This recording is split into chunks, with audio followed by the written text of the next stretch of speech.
There's been a lot of innovation theater in legal where innovation titles were handed out, but firms weren't fully committed to innovating, especially at kind of a foundational level, until you've got buy-in at the top, which is now starting to happen because of AI has really forced their hand. Historically, tech has been viewed as an expense, and they've really sought to minimize it. But now we're seeing that swing because they realize that we're in the midst of a huge transformation and they have to invest. Welcome to Between the Briefs, a podcast by Steno. We're here to bring you practical tips, expert insights, and real conversations about the pre-trial process, court reporting, and the legal technology shaping the future of litigation. I'm your host, Adrian. And I'm your host, Joe Stevens. Whether you're an attorney, paralegal, or just curious about how technology is changing the legal industry, we've got something for you. Each episode will break down complex topics, share behind-the-scenes intel, and talk to the people leading innovation in and out of the courtroom. So grab a coffee and let's get into what's happening between the briefs. Welcome to Between the Briefs, your go-to podcast for legal innovation. I'm Joe Stevens. And I'm Adrian. Today, we're thrilled to be joined by Ted Theodoropoulos, CEO of Infodash, a leading cloud-first legal intranet and extranet platform used by dozens of AmLaw 200 firms. Ted's insights into generative AI, legal tech adoption, and the future of large law are invaluable.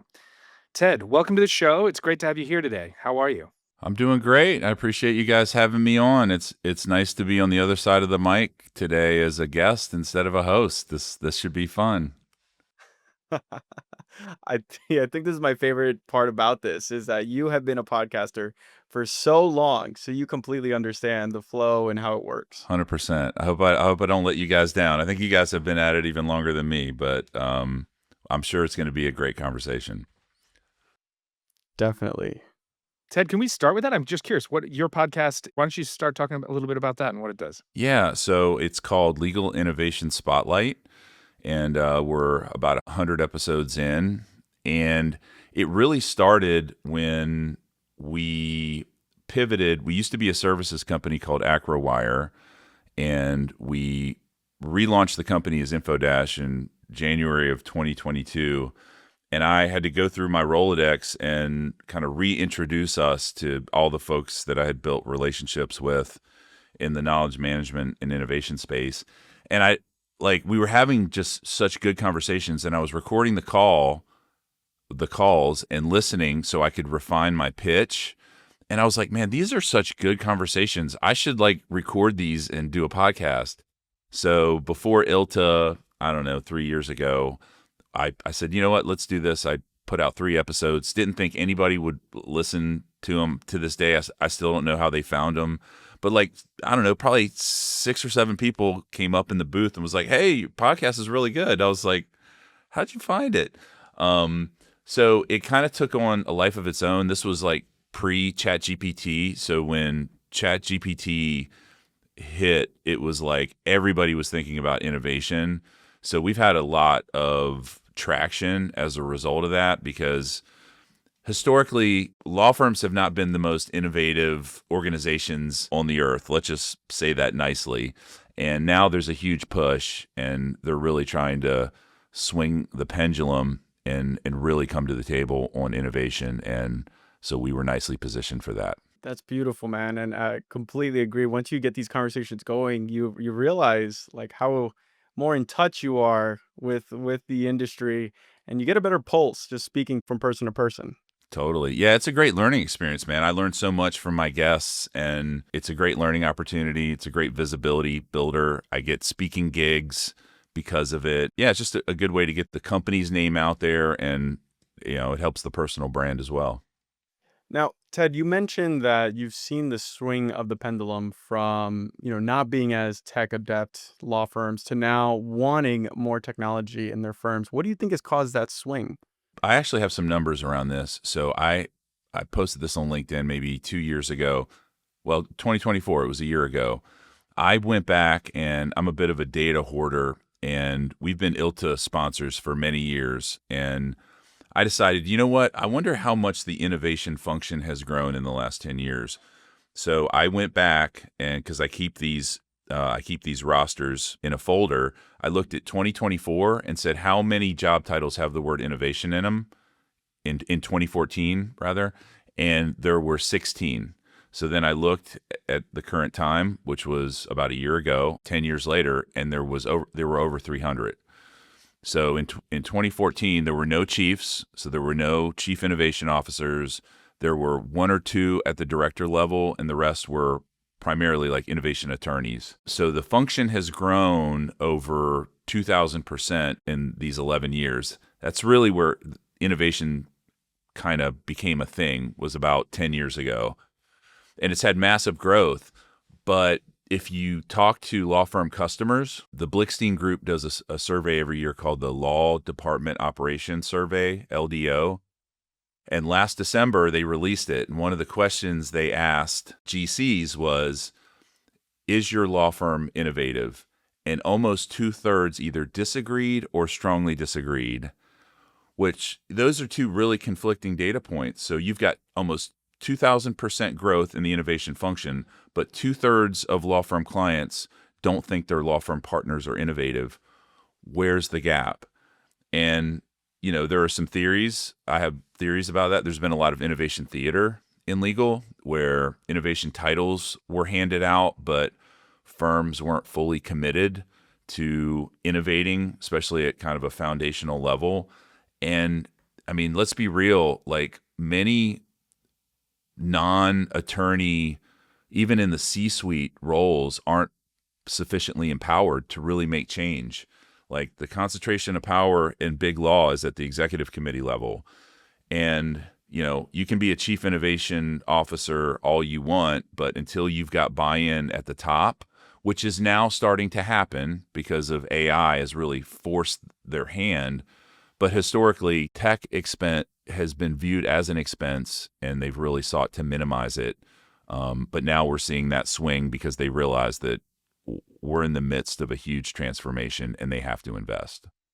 Ted, do you have good examples of this? I mean, when you said innovation theater, and I really love that concept because as a lawyer myself, right, like I do feel like I had a front row seat at different times in my practice to this idea that we're going to pay lip service to something and it's going to sort of check the box. We now have a searchable someone with innovation in their title. But then what does that actually mean when it comes time to actually deploying it? So maybe if you could give some examples of the spectrum here, like where are some real innovations actually taking place and where is that theater still sort of just existing? Yeah. So there's a academic by the name of Michelle Di Stefano. She's a law professor down at the University of Miami, and she did a paper in 2017 on the Steno, which is Chief Innovation Officer role, and talked to however many there were at the time in the AmLaw ranks, maybe 20 or 30, and asked them like, hey, what's your remit? Like what is your charter in your role? And the first item listed was around marketing.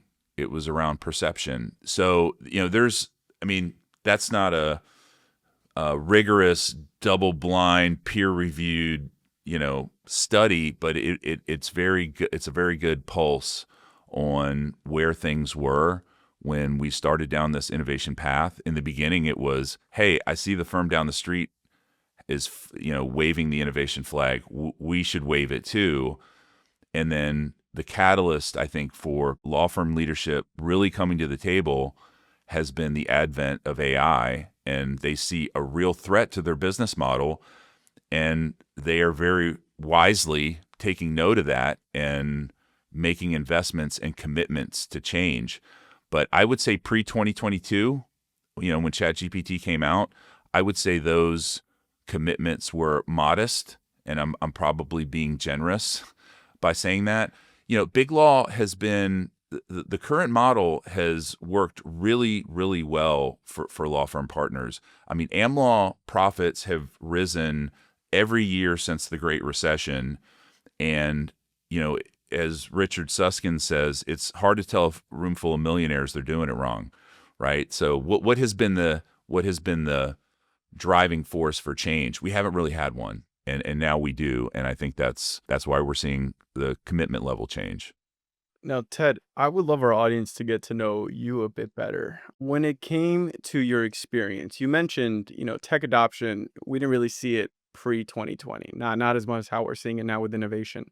What led you to even get into the legal industry, right? Right when you started AcroWire, you were the president of it. What made you want to make that switch, especially from banking, nonetheless? Yeah, so before banking, I worked at Microsoft, and like many tech guys do, I started consulting on the side, and I landed a handful of clients, a few of which were law firms, and I realized just saw all of this opportunity, you know, very basic, and this is we were playing in most vendors call this mid law, but it's kind of that you know 25 to 100 attorney law firm size. So big enough to have, $100 million revenue, but the percentage that they were allocating towards tech. And this was 2008, 2009 when the cloud was really starting to become a thing.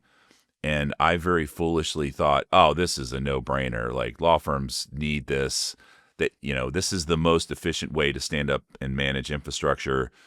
I was completely wrong about that. I was way too early, and it took another 10 years. Big law did not start moving in earnest to the cloud until around the time of the pandemic. They may have had little bits and pieces of infrastructure in the cloud, but I've worked with over 110 AM law firms in my almost 20 years and have had a very good cross-sectional view of what happens on the inside of these firms.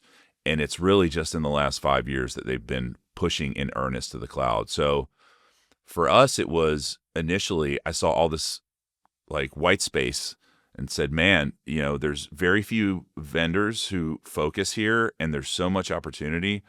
What I didn't know is just how resistant to change law firms are. It took me a while to learn that, and I know it now, and we've had a lot of success, but it's largely in part to timing. We have a great product. It's incredible, but we could have had an incredible product 10 years ago that was cloud-based and it would have gone nowhere. So timing has really helped us. Can you explain, like, why do you think it is that law firms are so glacial when it comes to innovation? Yeah, I saw a funny anecdote one time that said if Rip Van Winkle woke up, the only thing he'd recognize is a law firm, which is which is hilarious and true. I think that the reason that law firms are so resistant to change and tech adoption is the bespoke nature of legal work. It is very much historically been an artisan craft, right? You can take lawyers in the same firm, in the same practice, and they are going to do things completely different. They'll have their own, precedent documents that they use as starting points. They have their own little org structure, how they leverage paralegals, their own processes, how they engage with clients. I've heard big law jokingly called a hotel for lawyers. It's like it's been very transient in nature. So, legal is one of the few industries where, based on the ABA rules, you can pick up your book of business and march right across the street to another firm and stand up shop and take your clients with you. In most industries, you can't do that. So what is the motivation for me as a law firm partner to make long-term investments where the break-even point may extend beyond my retirement horizon? If I'm, towards the end of my career, it may extend beyond how long I think I might be here. And the fact is, clients there hasn't been a massive innovation with the exception of the digitization of legal research and e-discovery.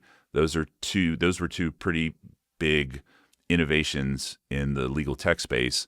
But other than that, there's been very little around language until large language models really hit the scene and have changed that equation. So I think it's been, if I had to pick one factor that's driven the, I guess, modest adoption of tech in law firms, it's really been the bespoke nature, and every lawyer does things differently. And tech is really good at automating processes, but when everybody has a different process, that's why you see so little matter management solutions in big law. You see them all day long, like the Clios and the My Cases of the world. Those are small law plays. You never see those in am law firms. There are a few firms that focus, like I've seen an IP firm that leverage pro law for matter management, and that was probably 10 years ago. But everybody kind of does things differently, and the opportunity to automate processes, I think, has been somewhat limited.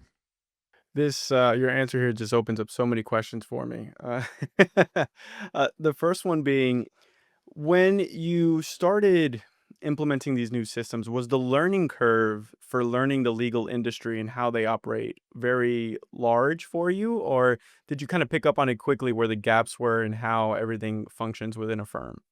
So I had engaged with legal throughout my career, both as an entrepreneur and when I was my time in corporate. So I understood how the basics of how legal work got done, but the learning curve was fairly steep to understand how to navigate within law firms as a vendor. I never made this mistake, but I saw others make the mistake where they'd approach the buyer, maybe let's say it's knowledge management, a primary buyer of their solution, run into a brick wall, go around them, start talking to practice leads or attorneys, and the dynamic, it creates a very unhealthy dynamic and can really hurt you as a vendor and your ability to have long-term success in the firm. So a lot of lessons like that, understanding how important the concept of precedent is to lawyers, not just in the practice of law, but how they vet vendors. Like if you go to New York and you're talking to am law firms, they don't want to just know what other am law firms you do business with. They want to know what other New York am law firms you do business with, right? And it takes a while. Somebody's got to give you that first crack. And, when they do, you have to deliver exceptional work and build incrementally. Now, the Harveys and Lagoras of the world have kind of bypassed that. They've fast-tracked that process. Harvey's done it primarily through their cap table and the demand. Like, they have Google Ventures, Andreessen Horowitz, OpenAI, Sequoia in their cap table. That gives them instant credibility. They can walk and have a credible conversation with any size law firm.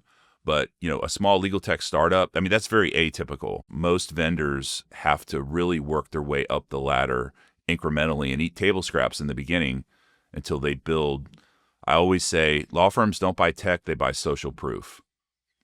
And you have to build that book of social proof before you'll really get at bats with the biggest firms. Take that to our sales team, Joe. That was a gem right there. Yeah, seriously. Ted, it's one thing to have these solutions. It's one thing to sort of get in there and sort of understand and create efficiencies and like do all of those. But then how do you how does it do you hold their hand? I mean, how do you ensure adoption? How do you make sure that it's like actually technology that's being used? I'm mesmerized sometimes by the gap, the things that big law and law firms, the tools they have at their disposal, and then the fact that they like just back to an Excel spreadsheet. Yeah, that is a really good point. And we're seeing the impact of that now with AI. So buying the tech is the easy part. It's the change management discipline that has to come along with the tech that is going to ultimately determine whether something becomes shelfware or generates a great ROI for the firm. And firms haven't always either recognized that or been willing to invest it. And I think that's a function of you get one shot with an attorney, right? The opportunity cost of their time is very high, right? And they are ruthlessly measured on billable productivity. So if you waste their time, you're not going to get another swing at the plate.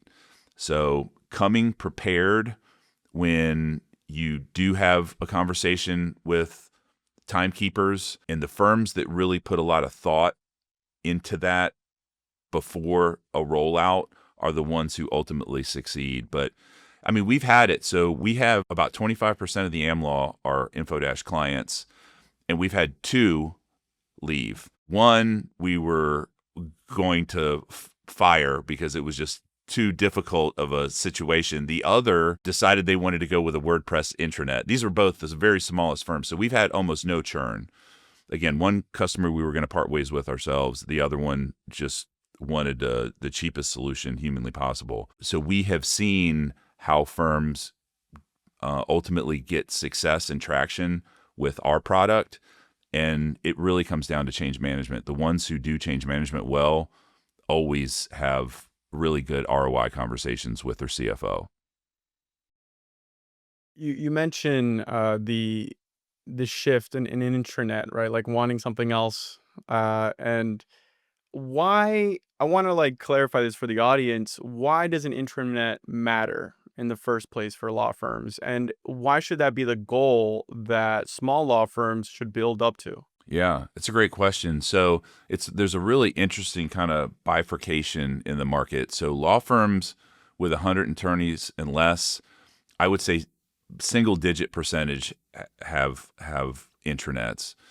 Over, I would say 300, which is really, you start to get close to the AM law. The floor of the AM law is, I don't know, maybe 400 attorneys. Almost every AM law firm has one. Say, okay, well, why? So an intranet is a comms mechanism. It is a way for the firm to communicate, collaborate, and connect with their employees, with their people. Big firms have, CLEs that they need their people to attend. They have firm news that they need to disseminate. They have practice areas of sufficient mass and scale that they need to create central assets where they can, build precedent libraries or maybe post new happenings in their space. Small law firms, and then another big component on the intranet side, probably our most used feature is firm directory. So we do a ton of enrichment. So we pull data from, if they have experience management, we pull things like their bar admissions, where they went to law school, who they clerked for, what languages they speak, what areas of practice do they focus in. For a firm that has 1,000 attorneys, that is a crucial asset if you're going to cross-sell within clients. If you're a firm with 50 attorneys, you know them all, right? You know Joe down the hall does IP and he's great and he knows a lot about whatever industry. If you're in a 1,000 attorney law firm, it's a really indispensable resource. So I think it's a function of big law firms need them because of the amount of communications that is necessary to operate in a frictionless way, and smaller law firms don't have that same level of need.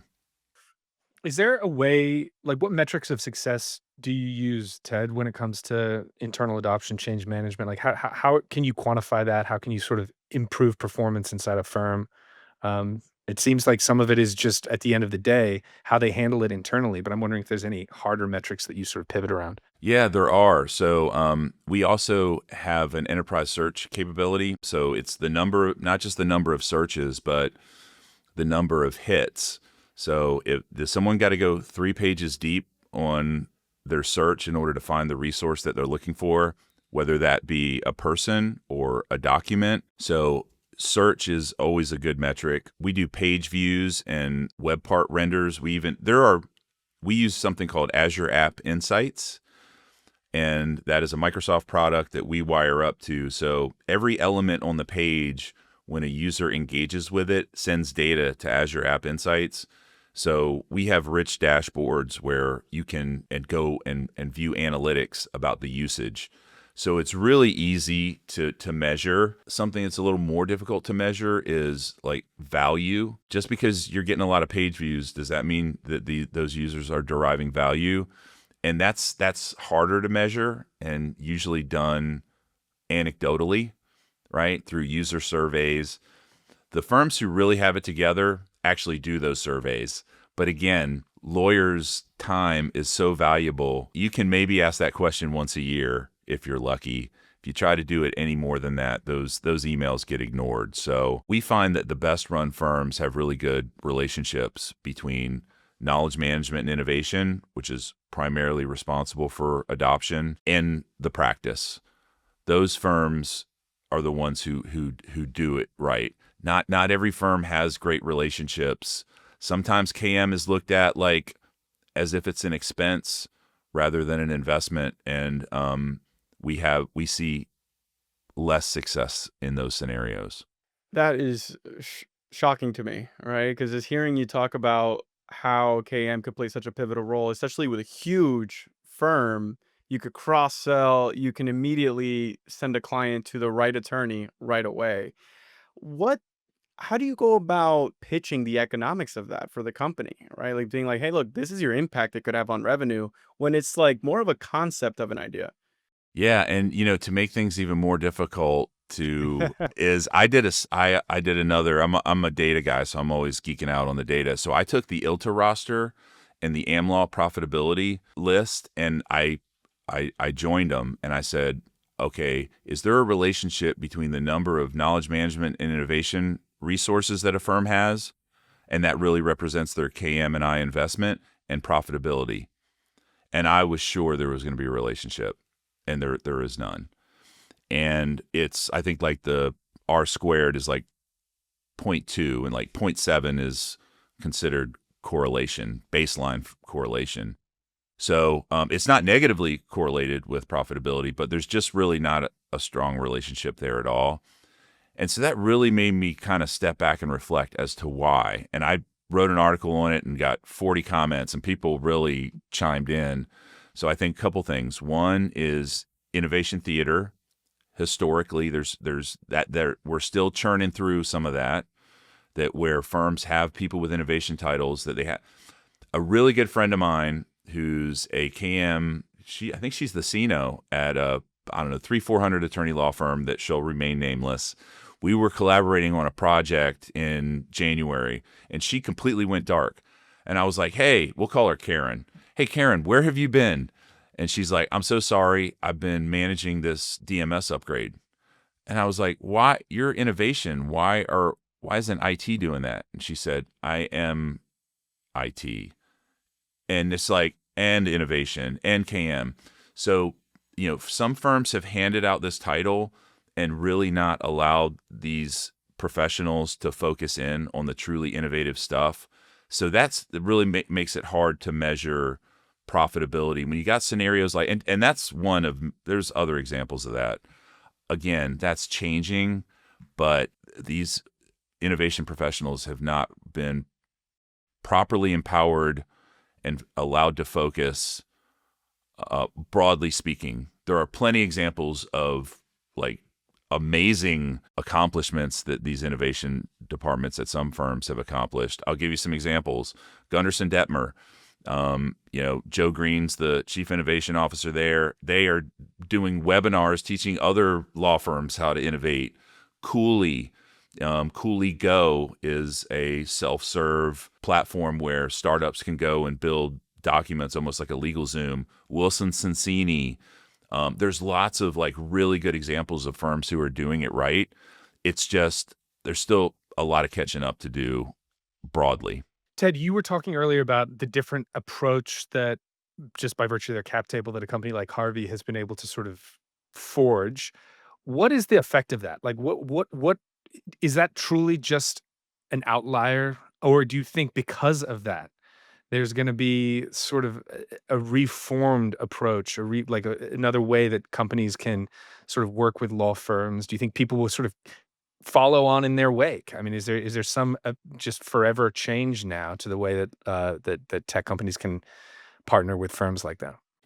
Harvey's a really interesting one because never in the history of legal tech since I've been around has there been a interest at that level with Silicon Valley VCs in a legal tech company. So this is unprecedented, and it's interesting to watch it play out. So I think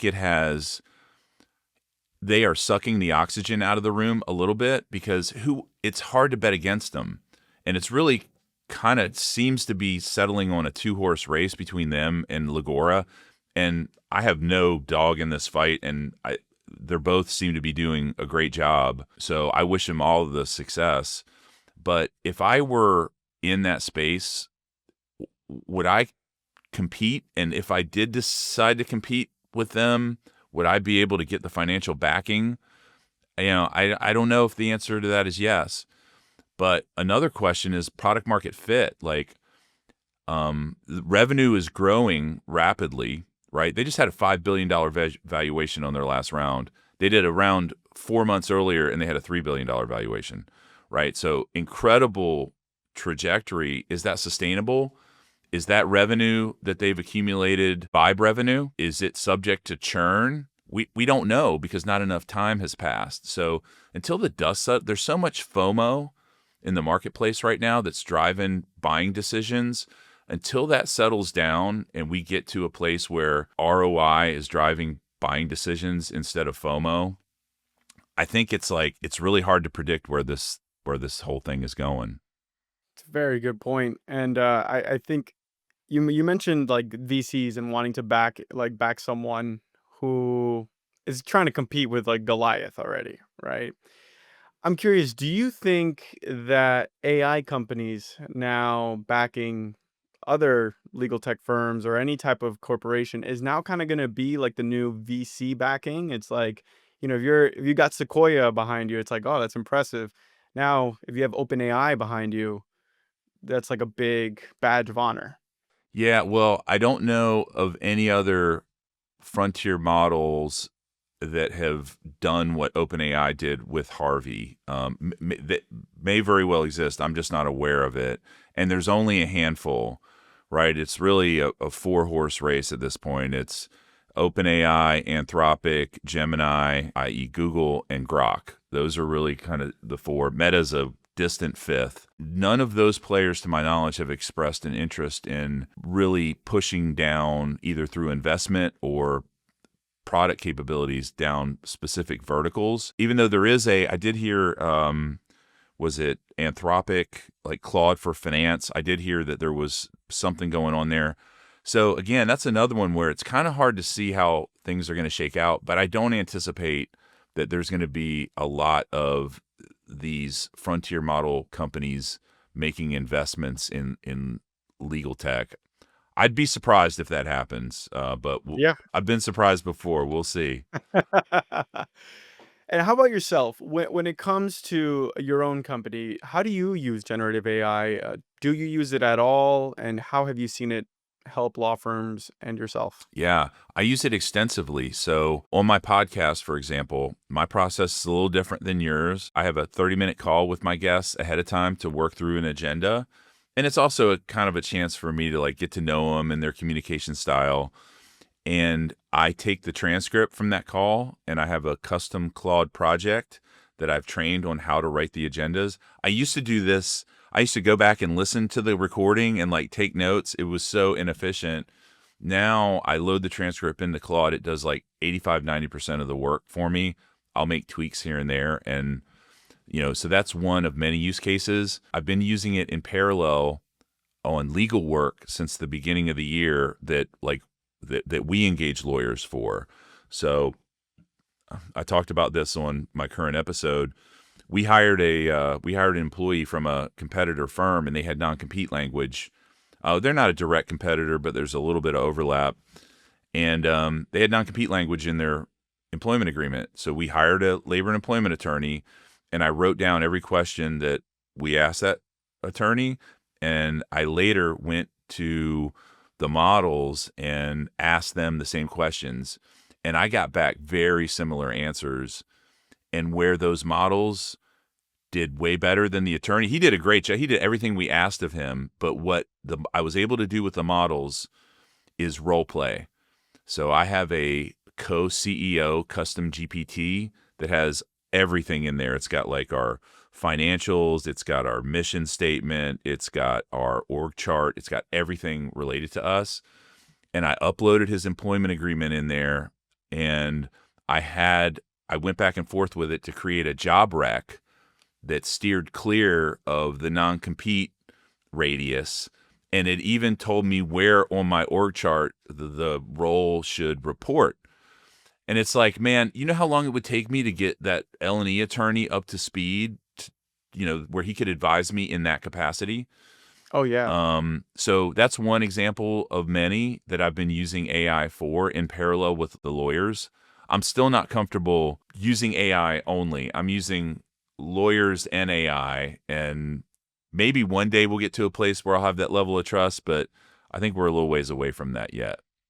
I actually hope we kind of slow down to get to that point, because once we get to that point, it's replacement theory becomes very plausible. So Yeah.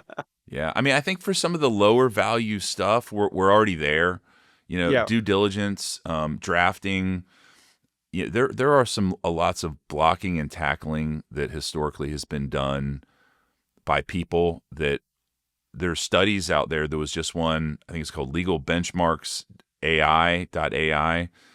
They did a study, and again, I don't think this is a academic journal level study, but they have real data on how models perform relative to people, and the models do better on certain tasks, as really you would expect.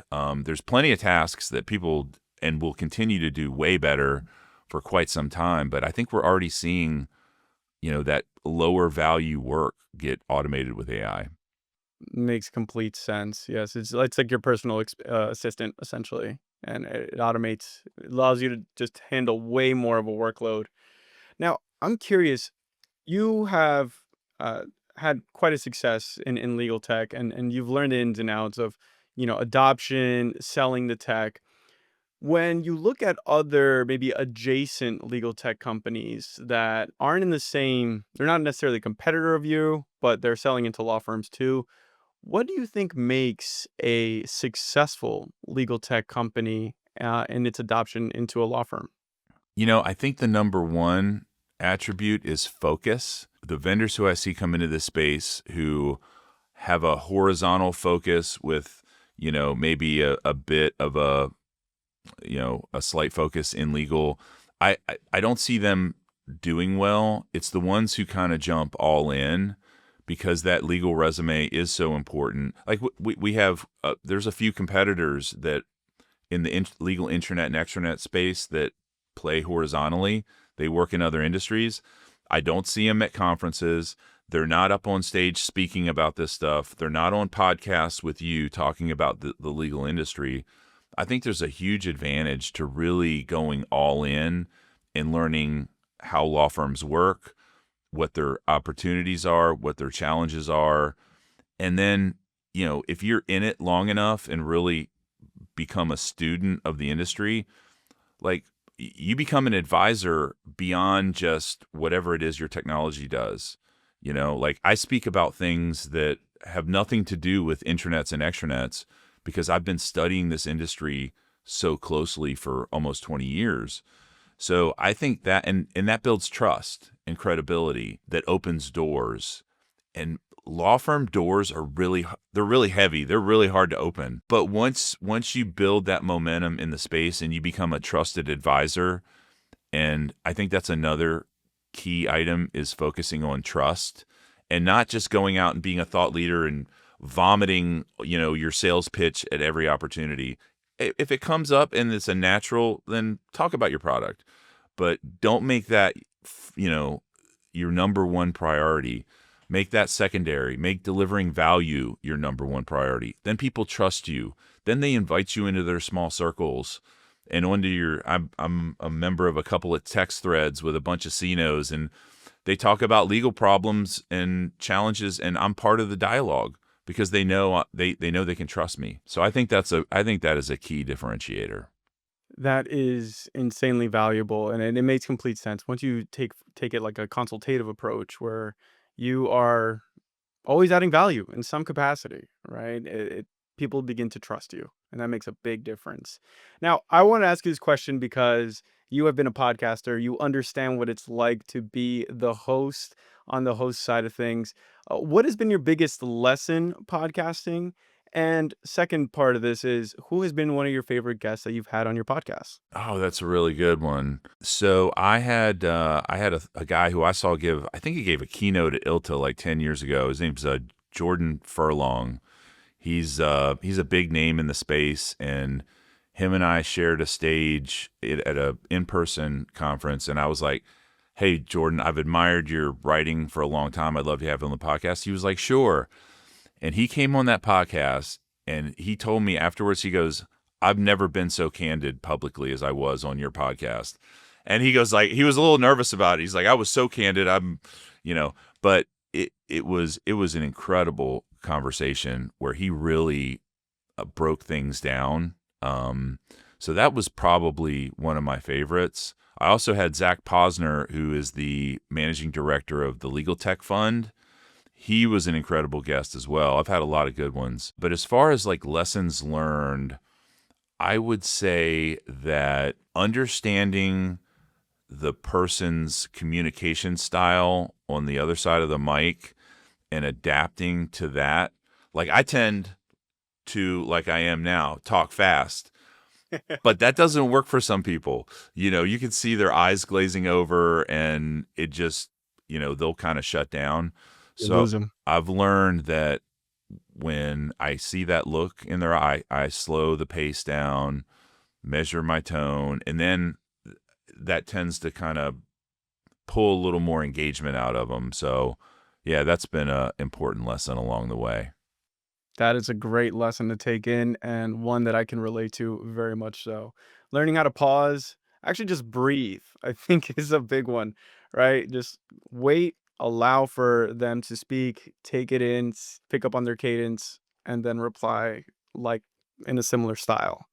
Very important. Exactly. Yep. And that don't always, when you have a lot to say and you're excited, sometimes it's hard to do that. So you got to really focus on it.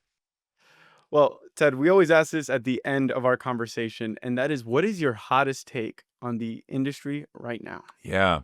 My hottest take, I think, is there is a surprisingly little amount of dialogue happening at the deepest levels of the foundation upon which law firms are built, like internal firm compensation models, client engagement models, and how AI is going to affect all this, how funding models like the alternative business structures that are happening in Arizona and Utah. We are still talking at a very surface level about how this tech is going to impact the practice, but I'm really interested in how is this going to impact the business? How is a partnership that operates on a cash basis that is optimized for profit taking going to carve out the necessary resources to conduct some proper R&D and build a tech-enabled legal service delivery machine? That's not getting talked about. And we are headed, so everybody's like, hey, what do you want, Harvey or Legora? Like, okay, yeah, great. Like, you should have that conversation, but you should also talk, hey, how is this business model going to accommodate a scenario where we may have to invest 10% of our revenue in tech, like financial services does? Like today, that number's like 2%. Yeah, it's very low. Right. And so we're not having enough conversation about that. And that worries me because 100% of our customers are law firms. I want them to be here and I want them to be healthy and succeed. So I've been trying to like poke that bear a little bit and initiate that dialogue. And I think people are so focused on like workflow related matters that we need to take it a level deeper and really talk about, hey, is a cash basis partnership really the right model? Should we stand up maybe a sister company that's a C Corp where we can give stock options to, technology and innovation executives and have a real governance model that scales to a Fortune 500 level organization? There's only one law firm who would qualify for the Fortune 500 if they were public, and that's Kirkland & Ellis, and they're an outlier. So it's an extremely fragmented marketplace, and I think there's going to be a ton of consolidation, and we're just not having those conversations right now, and I think we should. What do you think is going to be the wake-up call for those conversations to begin? I think when it hits us in the face, when law firm clients start demanding different pricing, and they already are to a certain extent. Like I went to my first pricing conference in June, and man, was that an eye-opener to hear what's coming down the pike with like RFPs for new business. So they're already starting to ask those questions, but when they start demanding, law firm, I'm going to need you to take some risk as part of this legal work that you're delivering for me, and I'm going to need you to figure out what a fair fixed price is, and if you exceed it, you eat it. And that model requires a whole different set of skills. Like, there's going to be some process design, process engineering that has to happen. There's going to be some risk management comes into play. There's going to be some pricing innovations that are going to have to take place. There's going to be new ways that you engage with your clients on those types of matters, right? They're going to want to see, not going to want to just get a bill at the end of the month. They're going to want to see a portal. Hey, these are all my open matters. This is where I am in the process. So that's at Infodash where we're putting our chips, is we want to be the mechanism with our extranet platform that law firms use to engage with their clients in this new era. So I think that's when it's going to happen, man, is when the clients say it's going to happen. I love this. It's taking the way tech companies operate themselves and kind of implementing it towards law firms and seeing that change happen gradually. I once had a guest on here. His name was Bob Simon out of California, great lawyer, great attorney. He had a hot take that said private equity is coming for law firms, right? It's kind of gobbling up these new law firms. And with private equity comes a need for revenue and getting investment back. Do you see that kind of accelerating this this talk for how do we innovate past what is possible right now? 100%. And so this is already happening. It's not yet released yet, but I had a guest on from a PE firm called Burford Capital, and they are investing in managed service organizations that carve out certain functions within a law firm, and then they can deploy private capital into, or non-lawyer capital into these spinoffs. They call them MSOs. So that is already happening today. It's happening on a relatively small scale. When law firms need investment to deploy into some R&D function, are they going to rely just on partner contributions, or are they going to try and go raise money? And the question is how. I think private equity is going to definitely be at the table with $100 bills going, let's chat. They want to get a piece of that pie. So I see that happening. I think that's going to happen more and more as this unfolds. Wow. Well, that is a great hot take. Love the way we're rounding this up. Ted, thank you so much for joining us here today. And that is a wrap on this episode of Between the Briefs. Big thank you to Ted Theodoropoulos for sharing his insights on generative AI, knowledge management, and innovation in large law firms overall. Thanks for having me. It was a blast. Of course, man. Thank you for coming on. And of course, be sure to subscribe so you don't miss future episodes. And thank you for listening. We'll catch you on the next one. Up next on Between the Briefs. I think when someone is let go, it's generally because they've done something stupid, just really stupid. And not just once or twice, but it seems to be a personality trait that just doesn't want to participate. And we have a lot of rules, and people make mistakes all the time, and I'm fine with mistakes. I think if you don't make a mistake, you're not getting outside your box. So mistakes are fine, but if you do have a mistake, call it, claim it, and let people know, shoot, I just did this. How can we fix it really quick? Stay tuned for the full interview coming to you soon.